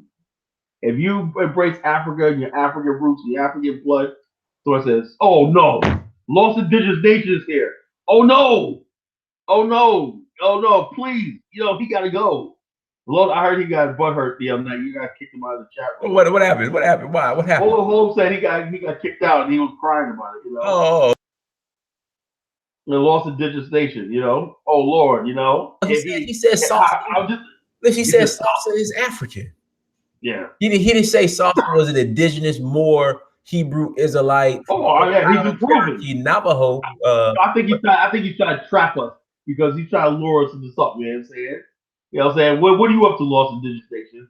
You know what I'm saying? You and your old neck fake. Just continue. If he starts trolling, then we'll kick him out. Yeah, I'm saying. Bottom line, don't even try it. It's okay. Don't even try it. You will never get any love from me. You know what I'm saying? You're looking for remember that's all looking for love in all the wrong places. Looking for love in all the wrong places. The college Genesis is not where you come to look for love. You know what I'm saying? I've broken many hearts and hurt many feelings. That's what I do. You know what I'm saying? If I wasn't hurting people and breaking hearts and making people think everything, I wouldn't be doing my job. I wouldn't love you if I did not friggin' make sure that you know that my foot at any time could be up your ass. You know what I'm saying? With your cooning and your sandboarding. You know what I'm saying? That's what the college Genesis does. You know what I'm saying? But the bottom line is this. If you don't embrace Africa, you're not African centered, you know what I'm saying? If you start talking, well, dude, look, all right, I know a lot of Latinos are mixed Indian, white. I understand that, right? But the bottom line is African Americans, we basically embrace Africa. You know what I'm saying? We know we got Indian, we got white, and that, but we're Africans, you know what I'm saying? And that's just a little added, whatever, like that. But we are primarily African people, in America for 400 years. Don't try to take that identity. Why? Because we have a birthright. You know what I'm saying? We're telling the world, okay, as America becomes more racist and everything, we have something to claim. We say, we at the BAIO believe it's time for us to have a self-determination. Let me tell you something. Let me ask you a question. And this is what it burns me up. This angers me. And no one else ever says this besides myself and a few other people. Were any black men sitting around when the Constitution of America was written? Was there any black men at the table? Was my ancestors? From what I understand, this is Oh, the waiter, or the butler. Was it John Hanson? John Hanson. John Hanson was a European white man. Things out. The John Hanson conundrum. There's pictures going around of a very dark skinned man saying John Hanson like that. First of all, when the Constitution was written, there was no photography. That John Hanson was John Hanson from Liberia. He was in the United States in 1862 and to lobby for Abraham Lincoln to get African Americans to come over and fund the trade. That was the whole thing about Liberia. The funding of the U.S. government was to fund the transport of black workers to Liberia so we could build a republic. Had they done that, we would not have these racial problems right now. We would be the hell out of here. But they rather keep us here just to throw crumbs at us, beat us down. And you also got to say the sick mentality of the races. You always got to have an underclass, right, that you can look down on and say, you know something? Yeah, but just by the grace of God, there was I. Every time a white person in America, and white people acting out on it. You see this stuff on YouTube at swimming pools and stuff like that. White people, I'm calling the cops. I'm 911, just any other thing. It's all about them asserting their authority over you being a white American. That's all it's about. White people don't care about the law. They know the law is only good as it benefits them and what they perceive as what their society is. You know what I'm saying? There were no black men at the signing of the Declaration of Independence, right? There were no black men at the signing of the writing of the United States Constitution, right? There was no black men when the 13th, 14th, 15th Amendments were signed. We had nothing to do with this, right? So you cannot tell me I have to have allegiance to a country and a republic that my ancestors had no input and thing. Well, this is another thing. A lot of immigrants want us to just shut up because they know for a fact of the matter, the founding fathers would turn over their grave if they knew Chinese were here voting. They would turn over their graves if they knew African immigrants were here. Well, America's changed. We changed. What are you talking about? The only thing we fought for in our naivety was the fact that some of us believed so much that we could change America and this and the other thing, and we made America better for our civil rights and our activism and everything like that. But we didn't benefit from it. We did all this, and everybody but us benefited from it. So now everybody wants to just shut up because they're sitting there licking their fingers and having a good time and whatnot, and they expect us to hold a bag of shit. You know what I'm saying? You wouldn't say that Black Americans holding a poop bag. You know what I'm saying? Where everybody's sitting there, oh yeah, let's say something. The bottom line is this. You people that you think you're going to come over here and overrun America, flood America with illegal aliens, this Jorge Ramos and everything, go right ahead. You think white America is going to sit back and let you overrun their country? I think not. If you think that you're going to come over here and tell a white American, this ain't your country, this ain't your thing, you're just going to come over here and you from Africa and there's one African immigrant, oh, this ain't your country, you stole it or whatnot, No, they actually built the republic. This country, this republic, this infrastructure was built by white men with the help of black labor and black slaves and black labor and everything. So the bottom line is this. By the way, if you really think that you're going to do that and everything, fine. Because you're going to find yourself in a race war. And the bottom line is this. Black America right here. And also, I tell people all the time, I tell our enemies in the white America, I want to be very, very clear with you. When we come for you or we go like that, we're going to be clear about what we want and what our strategy is. We're not joining this stuff right here because that's lightweight. This illegal, the left wing, all the stuff like this. Let the right wing and Antifa fight whatever they want to fight. Black America, you know what I'm saying? We're going to be friggin' really in a few years very formidable. We're going to basically have our own relationship with other countries and everything like that. We're going to be able to do what the hell we want to do. And white America is not going to be able to do a damn thing about it anymore. So they want to sidetrack us with Black Lives Matter, Black Lives Matter, and also like that. Let me talk about Black Lives Matter.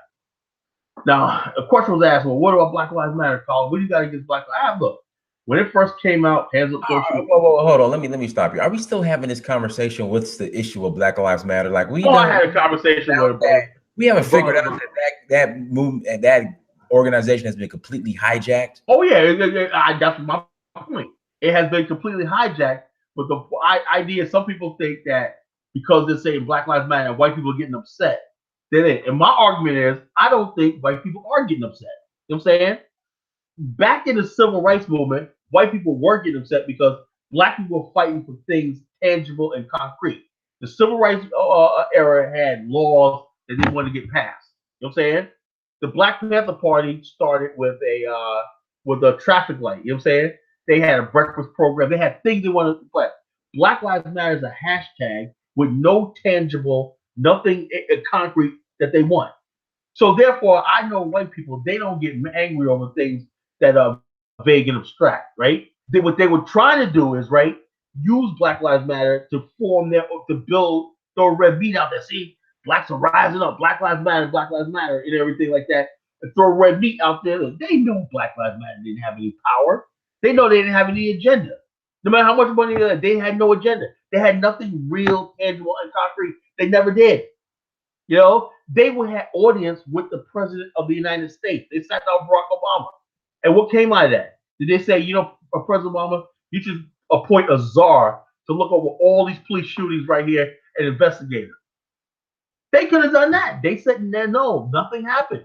Oh, yeah, you know what they did? What was the Secretary General, whatever name is after Holder? What was her name? I forgot her name. What was her name? What was the secretary? After Holder. Somebody help me out in the chat room. After Holder, who was the Secretary General's name? Whatever her name. I forgot her name. What was her name? Goodness, black lady, Loretta Lynch. You know what? Loretta Lynch. Yeah, that's what it is. You don't know what she went after? The transgender. That, and you want to know what she went after? What? FIFA soccer. Oh yeah, I forgot about that. Because she's a globalist, internationalist. The soccer whole thing. Something that happened overseas. They want to be. That's another thing. Testing ground. The United States government ability to indict people outside the U.S. soil. Barack Obama's administration was dangerous. You know what I'm saying? And it was about, and the way it was going after Russia, right there. Look, the bottom line is, it had Hillary won, and they've been pushing the right buttons between Russia and North Korea. We'd be in a nuclear war right now. People don't have no idea the dangerous world we were in. You know what I'm saying? With these people pushing this globalists. When Brexit happened in England, and Barack Obama went over there and threatened England against that vote, and said, well, if you want to keep up the trade policy, you better stay in the European Union. Barack Obama was a hack for the globalists and the New World Order. That's all it was. Their whole goal is to delegitimize marriage, keep population control, promoting homosexuality, promoting drugs and marijuana and all kind of freaking stupid stuff and everything. And then Barack Obama wants to be like this. He says under his breath, he says, you American kids got to compete with the rest of the world. Wait a minute. Why the hell should somebody in America have to worry about competition from somebody from Bangladesh? You got to compete with the rest of the world. Compete how? You know what I'm saying? You mean to tell me the American boy? Let's say it like this: we sacrifice a lot. Black people in America sacrifice a lot. This is what I'm gonna tell white America. We laid down our buckets and sacrifice a lot to so-called be Americans. Now you're gonna tell me there's no protection for that? That somebody from Bangladesh, you could outsource a business or idea to Bangladesh over building a factory in the inner city and everything like that. We got to compete with people that work for a penny and everything like that. That's what your idea of unfair is. Unfair, Barack Obama. He says unfair that a mechanic in America makes all this much money and somebody working out a factory down in Jakarta, Indonesia, makes so much little. Look, the world's not a fair place. You know what I'm saying? The world's not a fair place, President Obama. And so the bottom line is, it is what it is. And the bottom line is this: hey, look, Black America, $1.2 trillion come through our hands. The bottom line is this: Black America, you better start buckling down and fighting for what's yours. Because we're not gonna, if we ever get trapped in America, we're finished, right? We got to start. We have to keep building businesses. We have to keep supporting black businesses. We got to keep getting these jobs. We got to keep getting that they take what's ours. Keep like that. Because the bottom line is we are not going to go down because we got to have the money to rebuild Black America and invest overseas in Africa and everything like that. Nobody's going to give us that. We got to get the education, fix our education system. I like our brother Shakim down in Charleston, South Carolina. Brother, that's another brother we got to have on the show, Shakim. And he's building his school. He's a show in school, Black Boys Academy and everything like that, the computers and everything. And the bottom line is we want more charter schools like this across America where we got black boys studying engineering, science, and all stuff like this. We want to build our educational trust and educate because education is going to be like, because the invest in education now means those kids in the future are going to be our future builders, our future engineers, our future business tycoons, all these things like that we're investing in the future. And so the bottom line. Can I interject real quick? Yeah. Can I squeeze in? Everyone, thank you so much for the super chats. Nadu, I'm heading to. Actually, I just got my visa today for Nigeria, so I'll be heading to Nigeria next month. I'll leave here, I think August 6th or August 7th. So shout out to Nadu, shout out to Bell, formerly known as In the Red. Thank you so much for the super chats. From Gariga, thank you for the super chat as well. Still planning that. I'm thinking Senegal, but that I'm still in the planning. But I'll be in Nigeria next month. Looking forward to it. All right, go ahead, Colin. Yeah. Somebody asked about affirmative action. Let me tell you about affirmative action, America. Affirmative action was the biggest farce ever played on Black America. It was a farce. First of all, it's like this: when affirmative action first came out, it was proposed by black leaders, right? Whitney Irving Young, Roy Wilkins, and all these other people said we want to. And Whitney Irving Young was a brilliant leader. He was a business minded. He wanted to give. He got corporations to hire black people and stuff like that, and management positions, and everything. He had a first class of black professionals and everything because of Whitney Irving Young and people like that, right? Affirmative action, right? But then some other groups of people, right, came riding in on the civil rights Trojan horse, right? And said, you know something? We're discriminated against too. You know what I'm saying? White females. And in the 1960s and whatnot, white females were portrayed as housewives, Suddenly they jumped on the bandwagon and everything like that, and said, we need affirmative action too, right? Listen to this and listen to this very carefully. Then you had Hispanics, then you had gays, you had cripples, you had all these other people, Chinese, right? They say, something, we're discriminated against too. Then suddenly, by the late 60s, black people we're ready to move up, moving on. Remember Jefferson? Moving on up to these. Right. Well, all these other groups of people saw an opportunity, right, to grab what was black people trying to do. So in other words, basically, the white people, the white male power structure say, something, corporate America, the executive office, we look at NBC and look at CBS, we look at Hollywood, everything is white males, right? So we have a group of people that we believe, this is conservative white people, we believe America needs to change and diversify. But the white males say, something, I'm worried about my daughter. Now think about this, right?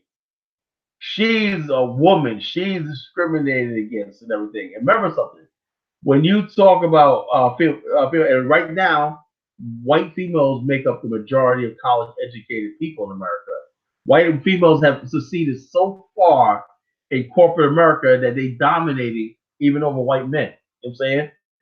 You went from in one generation, 2 generations, you had white females being completely absent, even in the culture, to dominating, like Martha Stewart and all that lady that ran Hewlett Packard, that one lady that ran for a Republican that ran for office and whatnot, that was a CEO or something.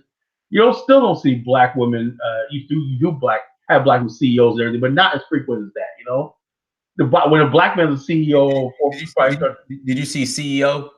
Yeah.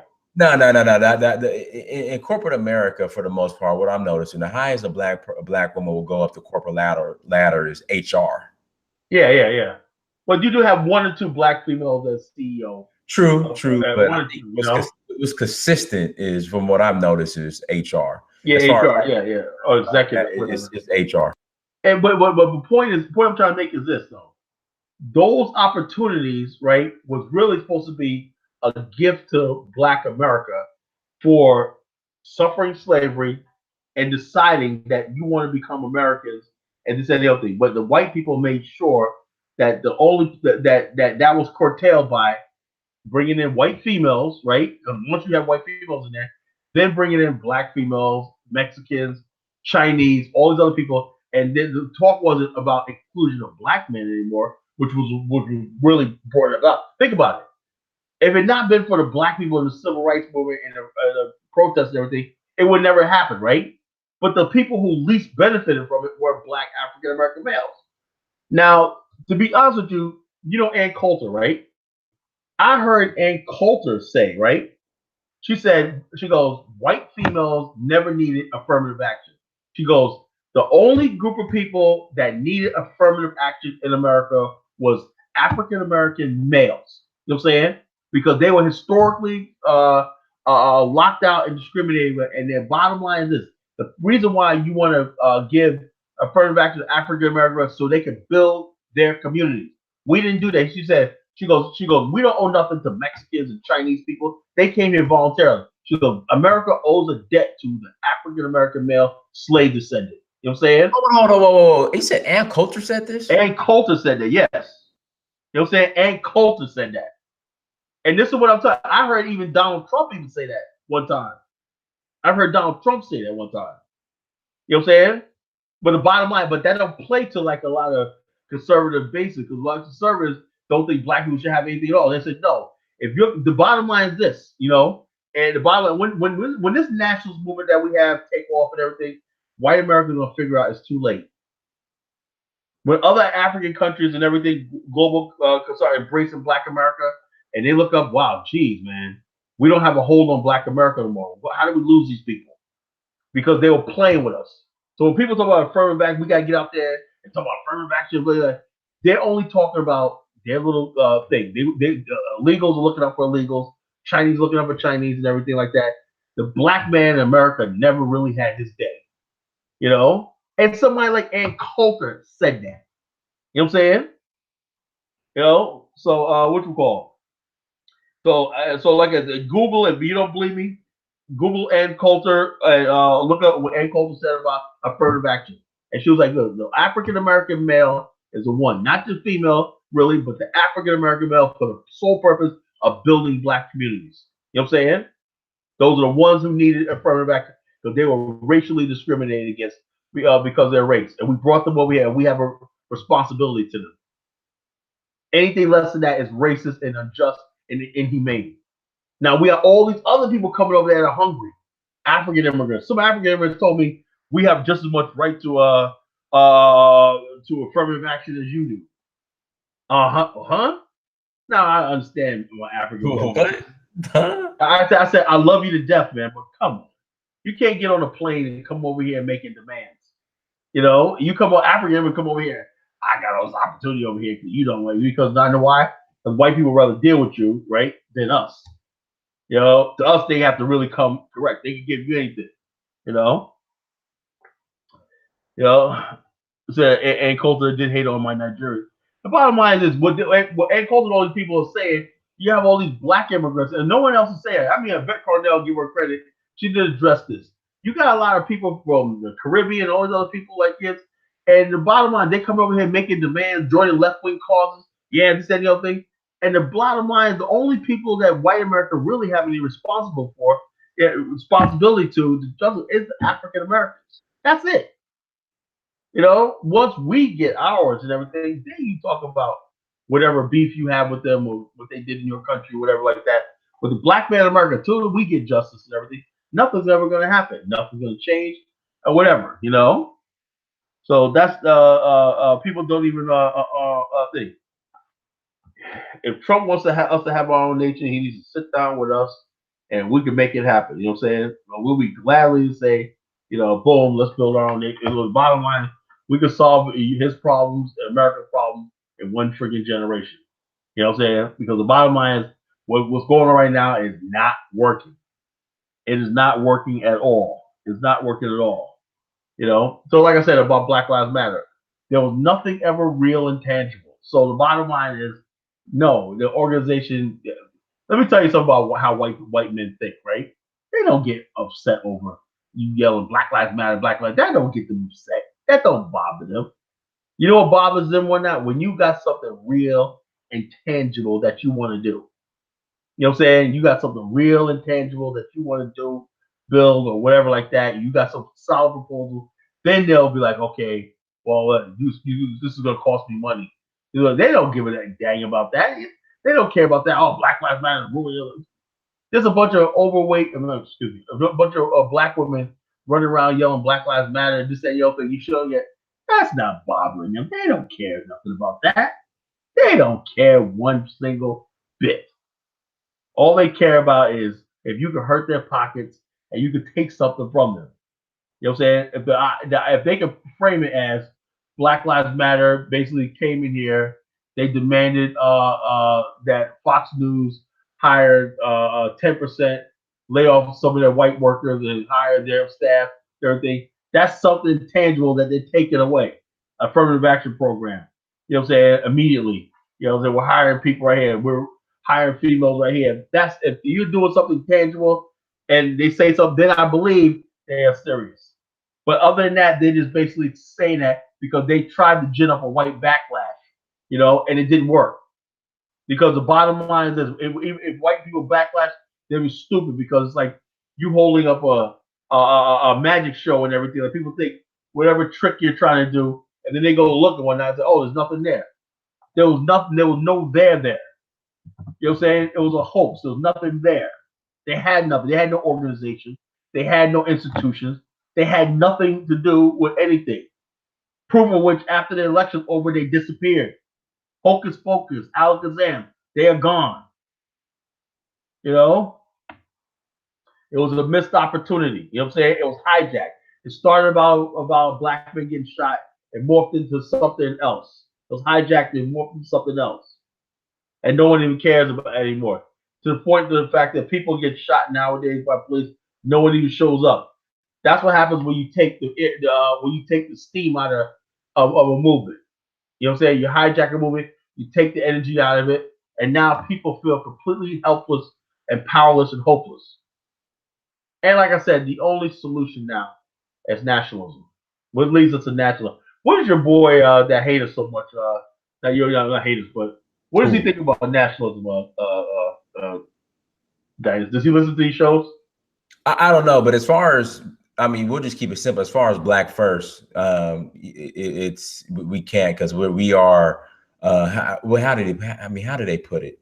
Since Black people are the strongest race, and we are the original people, we need to care about all of mankind before our own issues. But Latinos and everybody else could they care about their own issues. Exactly. But no, let me finish though. It's okay for them to be Latino first, Chinese first, or whatnot. But Black people, we can't do that because we're the original people, the original humans. So we need to care about all of humanity. But Latinos could be Latino first. And how dare you call Latinos out for being Latino first? Because Latino supremacy is better than white supremacy. Check this out. You know what that is? You know what that basically is? That's like the guy, right? Who like you. Let's say you go out with your boys, right?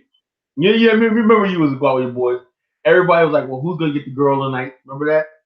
Who's gonna get the girl tonight? Who's gonna score? Whatever like that. We all did it. You know, was growing up, right?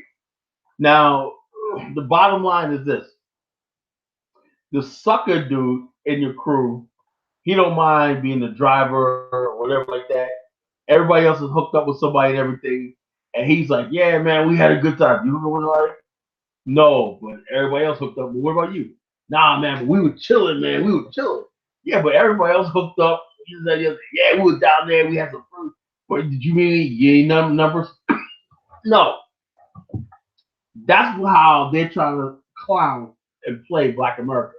We're that dude that don't get. We're the dude that don't hook up with the chick, but we don't get the girl. We just watch everybody else. We're just a spectator. You know what I'm saying? We just sit there and pretend like, oh yeah, it's all good to say your thing, and nobody wants to dance with us. You know what I'm saying? They want to clown Black America. They think we're a bunch of clowns. That's what it is. And because you have what it is you have too many self-hating Black people that are activists who go with this. The people who talk like that, are self-hating Black people, and they put self-hating Black people in positions of power to damn all the rest of us. You know what I'm saying? The bottom line is this: if a Black man, how dare you think about Black first? We're supposed to think we're ugly. We're supposed to think Black is something we got to get rid of. Black people, we got. I'm glad I thought about this, brother. There's a clown on YouTube, right? I'm gonna call him right now. He has a YouTube channel called Ask Nathan, right? He's some Negro with friggin' greasy Jerry curl in his head, whatever like that.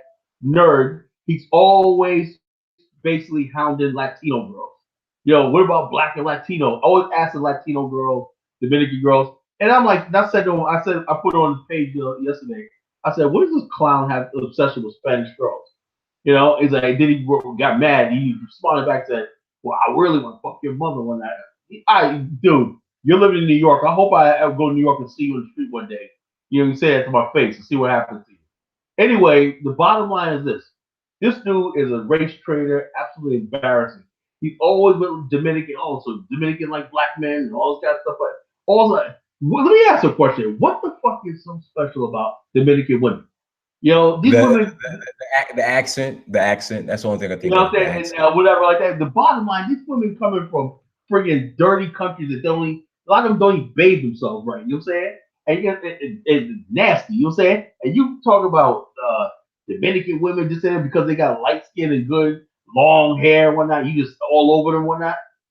Those are the type of Black men that keep exalting Spanish, Latino, and all stuff like that. This is the mentality that like this. Oh yeah, I can fight. Yes, I can fight. He said, "Are you a fighter?" Yes, I can fight. I'm in the martial arts, boxing, Muay Thai, and Jiu-Jitsu. I do all that. You know what I'm saying? Yes, I'm a fighter. I used to be a club bouncer for years. You know what I'm saying? But bottom line is this. Bottom line is this. We Black men have to always show Black first. We have to exalt Black women. You know what I'm saying? That's who we came here with. That's who we with. You know what I'm saying? Or Black African women. I'm saying you can't get with Dominican women and everything, but when you making your time, you know what I'm saying? Yeah, I do Wing Chun. Yeah, I study Wing Chun Jeet Kune Do. You know what I'm saying? And I got to do. I form my own style of Wing Chun Jeet Kune Do that's really effective. Ain't that crap you see on the videos where people call themselves masters and they can't fight. You know what I'm saying? I got a style that really effective. Somebody can learn in 6 months and be a good fighter. You know what I'm saying? Anyway, the whole thing is this. We have to be Black first and unapologetic. What that comes from, Dynas, is you got dudes, that mentality like that, where you don't worry about Black stuff like that, is these people are looking over there, they're seeing all these little beige kids with the good hair. We should be fawning on over these people because they got the long hair. It's a sickness.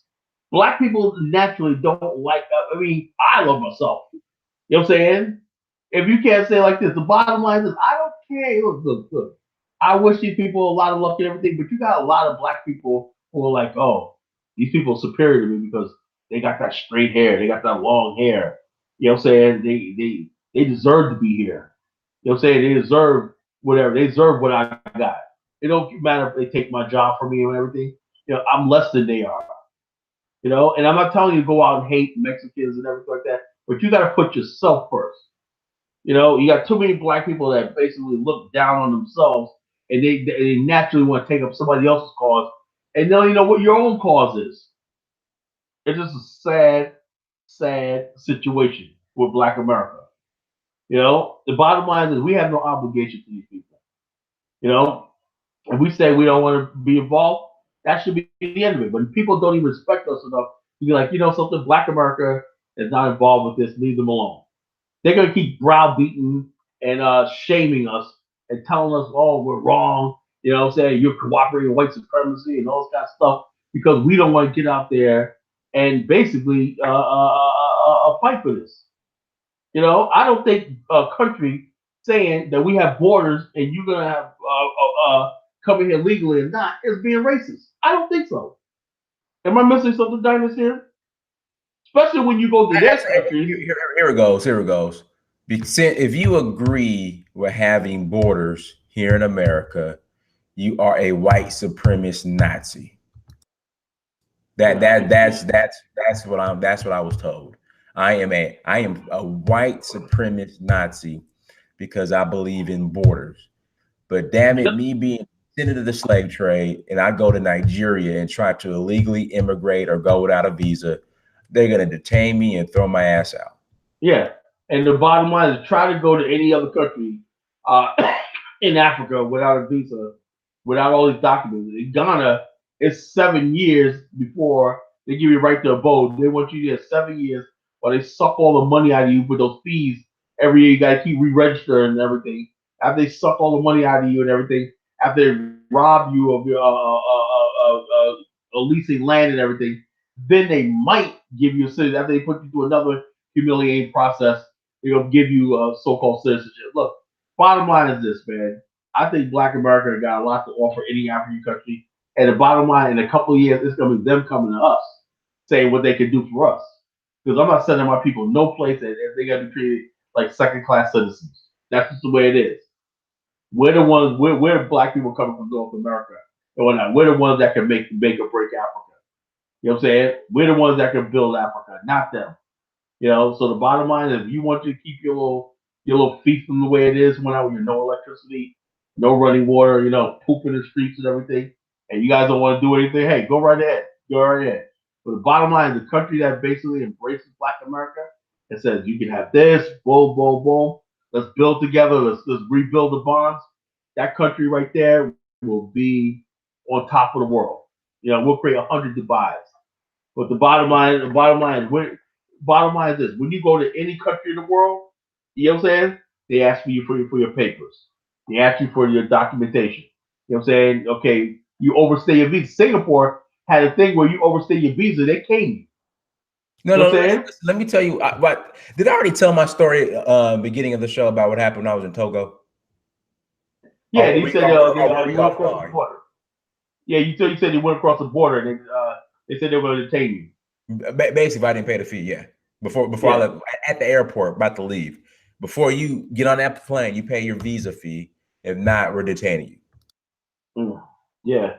The whole thing is this. So therefore, you know, somebody from Central America, the cartels are sending these people up here with children, with freaking children. Why would you bring your children across a river and everything to a foreign land, not knowing anything, just to get inside the United States? Well, you know what's crazy, Colin? This is why I'm confused. That I was reading a story. I think I think we talked about this online. Time flies by fast, Colin. We on here for like almost 2 hours. But I think we spoke on this offline before we went live about the lady in Guatemala. Yeah. Were we online or were we offline? I think we were online when we talked about Guatemala. You know, we were online. I think, yeah. Well, let's go over it again. Okay, and then after that, we'll go ahead and close out. But okay. No, but it's so she left Guatemala, came all the way through Central America, through Mexico, to the United States, right? Illegally immigrated because she was going through domestic abuse at home. Now, again, I'm not trying to minimize domestic abuse. You have to go from Guatemala to America. That's not a case. A case when you're racially, you have your own entire country, so you can't move from like a city to another city or to like the country over. You have to come from Guatemala to America because of domestic abuse. And you know, check out. You know what another thing is? These people are smarter than that. Just like that lady who tried to set up that French diplomat, that lady from Senegal tried to set up that French. Say she was a maid. She was an older lady. and then she tried to say he raped her or whatever, like maybe I don't know what happened, but it was just really shady stuff. And the bottom line is this: you go to these countries and everything like that, and right away when you see people from third world countries, you automatically see what victim. You know what I'm saying? They know that. You know what I'm saying? They know that the West people in the United States see them as victims, and they can play on sympathy. They can play on sympathy. So you give them a story like they were domestically abused and everything like that.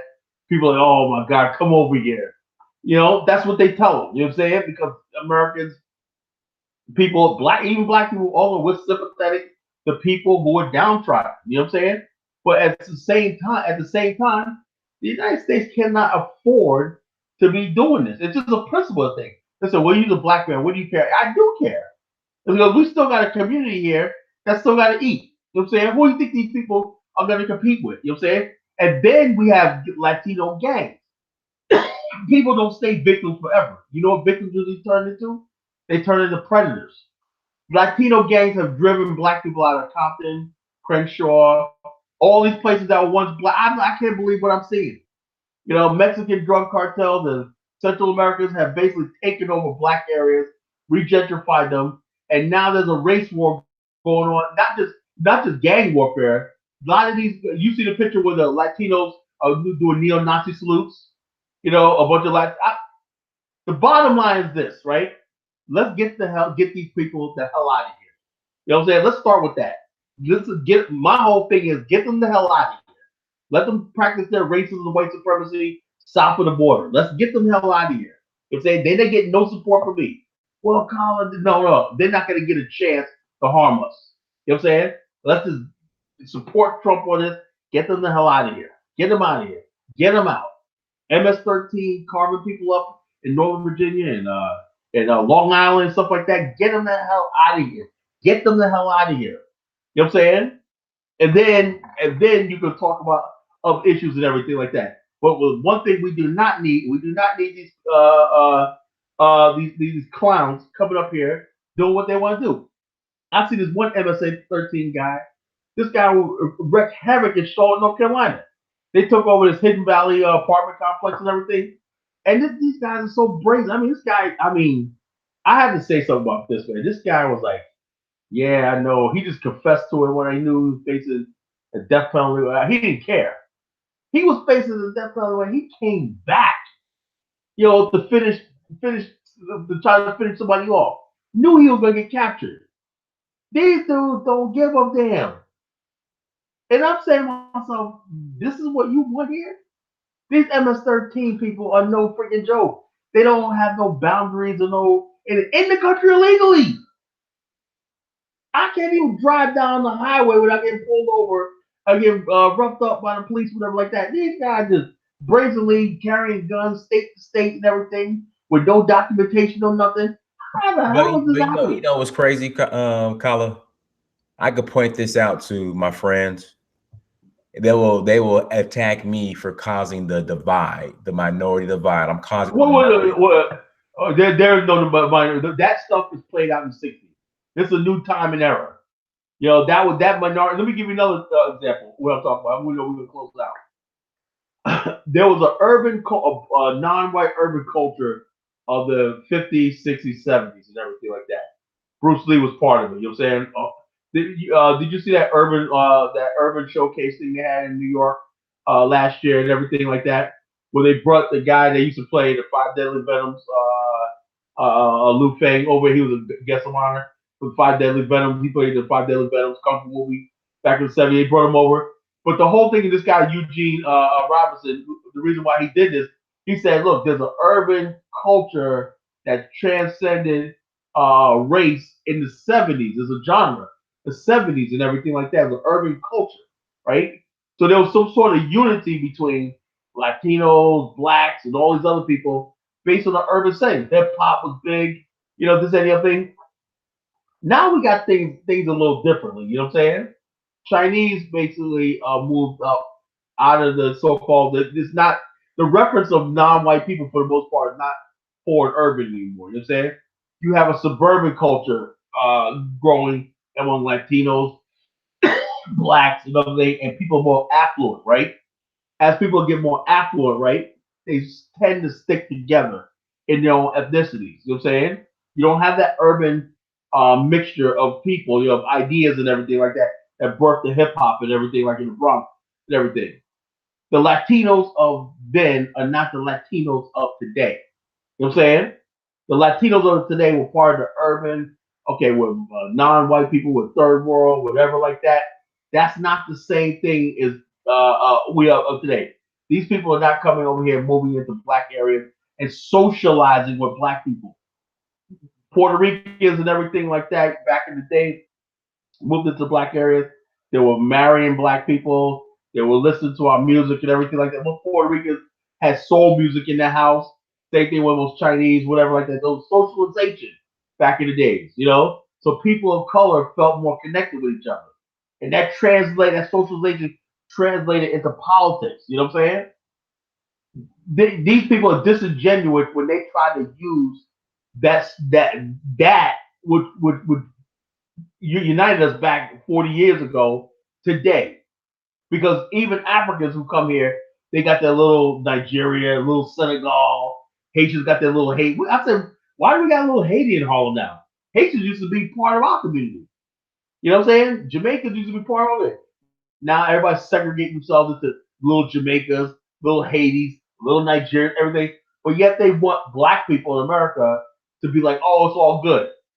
They want to segregate themselves when it's good for them, you know what I'm saying? But when it comes down to fighting and all stuff like that, they want us to jump out there for them. You see how it works? They want their little enclave and their little segregation and everything. But now they're like this. Well, geez, the reason why we're not making any progress is you don't have the black community in America, powerful black community behind it. Nobody listens to these freaking buffoons like Keith Ellison and John Lewis and Maxine Waters and whatnot. Black America is not listening to none of these fools because they don't speak for black people. You know what I'm saying? Black people are against illegal aliens. You know what I'm saying? And basically, to tell you the truth, black people are tired of black immigrants, to be honest with you. A sad commentary on all this is black America is growing tired of, you saw on your thread today, Dinus, right? If black people speaking honestly, they're getting sick and tired of African immigrants, and this is not something we started. It started by them coming over here thinking they're gonna look down on us and join with white and other immigrants and try to whatever so-called black. I told Africans, I told Liberians, you guys are playing with fire. You don't know black America. You know what I'm saying? We will turn on you. And we turn on you, you know what I'm saying? That is your ass. You know what I'm saying? But I know we gotta close out Diane. We've been on for a long time. I can talk all night, you know what I'm saying? So shout out, where can we find College Genesis? We got the BAIO. The BAIO. Let me tell you. Miss Bell, can you please put the link to the BAIO in the chat, sister? Yeah, let me tell you something about the BAIO social network. We create incubators in the BAIO called groups. They're incubators, right? We have one for every state, right? And what those incubators are is you incubate ideas. We want people in each state to join a group and everything like that, and then meet with people in your group locally. You know what I'm saying? Locally. We want you to have study groups. Get together, associations, get to know each other, I just found out, great, we have a chat thing that's new that just came online yesterday in the BL social network, which you can make your own chat where you can see who's online and you can chat back and forth with people inside the social network. So that's big. The BL social network is basically it's just like going to build, this platform is going to build, it's a home for nationalists. If you believe black people in America are a nation, do you believe that black people in America should have a nation state of their own on their African continent or homeland? Do you believe that we should help build that nation state and everything by sending our best and brightest, not our fools, our best and brightest to that nation state to build that for our posterity? Should we have a place to visit, a place to abode, a place to invest in, a place to trade with? If you have a product, you have a place. Should you have first dibs on a exclusive place like everybody else do? Like the Italians import olive oil back from their homeland in Italy and everything. Shouldn't you have a trading partner, Black America? Shouldn't we have something outside the prison walls of the American borders? That's all we're saying. We should have something besides the United States. We should have a state. You know what I'm saying? We got people here doing nothing here. Let's send them over and let's build that state. And that state will open up markets for our people and our ideas. And that state will be our representation on the world stage. If you believe African Americans should have a state of their own on the African continent, then please join the BAL. If you want to be part of this, join some interesting people, intelligent people, and just fun people.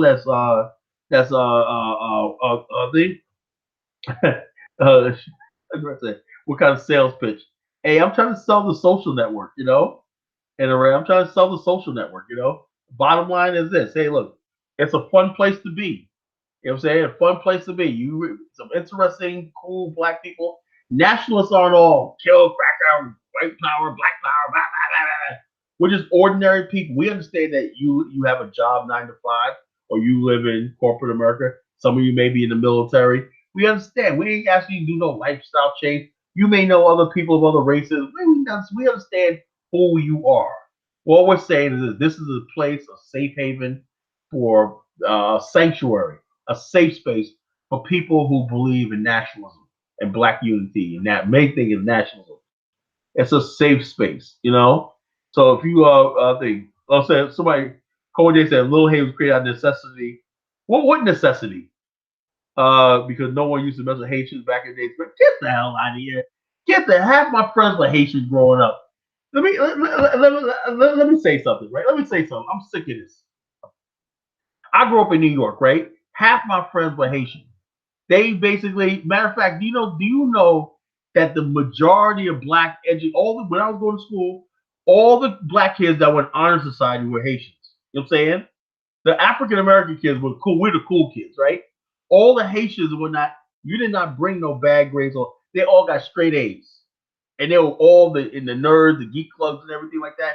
Well, we were a community. When I was growing up in New York and whatnot, the NAACP, my parents were part of. The Haitian community was in the NAACP. The barber in my town was a Haitian guy and whatnot. He said, "Look, my mother's hairdresser, they're from the islands, Barbados, and all that. They're like, you're black. They were the ones. You're black. We're black. We're black. We're black. They'll say, you're black people. You're black. You ain't American. You're black. You'll say, we're black." The King's Lodge we used to go to and everything like that. The King's Lodge was owned by this light guy Grady with it. All black people, the adults would have their part, their dances, bar and all that. The kids, we would have a place where we used to break dance, and we used to be out there in the field and everything. There was a swimming pool and everything. It was a lodge up in the mountains right there, King's Lodge. Haitians, black African Americans, Jamaicans, everybody, we're just black folks. You know what I'm saying? And this is freaking nonsense that you need a little Haiti. It's freaking nonsense. You know what I'm saying? If you want to have little Haiti, go back to Haiti. You know what I'm saying? You know what I'm saying? Don't go back to Haiti and practice your little Haitian. You come here, you're being part of us. So I'm sick of that freaking, oh, we need a little Haiti because blah, blah. Shut the hell up. You know, Haitians and people from West Indies historically have always been of the upper class in black America. You know what I'm saying? In Harlem, the richest, always the wealthiest, the people who were most educated, culturally refined, came from the islands. When they settled in Harlem, and black America coming from the South, we didn't know not much about education and refinement and everything. They taught us. You know what I'm saying? Our elite in black America were freaking bunch of Sambos and Uncle Toms and race traders. So that the Haitians gave us, the Haitians and the people from the islands, people like Prince Hall Mason and all these people, they gave us some sort of leadership and direction. All our leaders back in the 19th century, most of them come from the islands. Edward Wilmot Blythe, all these people came from the islands. You know what I'm saying? We always have people from the islands in black America, you know what I'm saying, leading us. Cool. Marcus Garvey, you know? Yeah. I was gonna say, well, it's almost midnight out here. I gotta. Oh man, sorry, Dice. It's all good. I know you, Kyle. It's all good. But Kyle, I appreciate you for coming on, brother. You know, we'll be back. Oh no, man, no problem, man. We had to do this show. Yeah, we'll be back on Saturday night. Everybody, thank you so much for joining us. Make sure you go to Search for Uhuru on Instagram, Snapchat, Twitter, and Facebook. Also, Africa Personified on the same platforms. Make sure you go to searchforuhuru.com, DynastySamir.com, Amazon.com, search name Dynasty Samir, and Africa Personified out Africa. Until next time, family. Peace.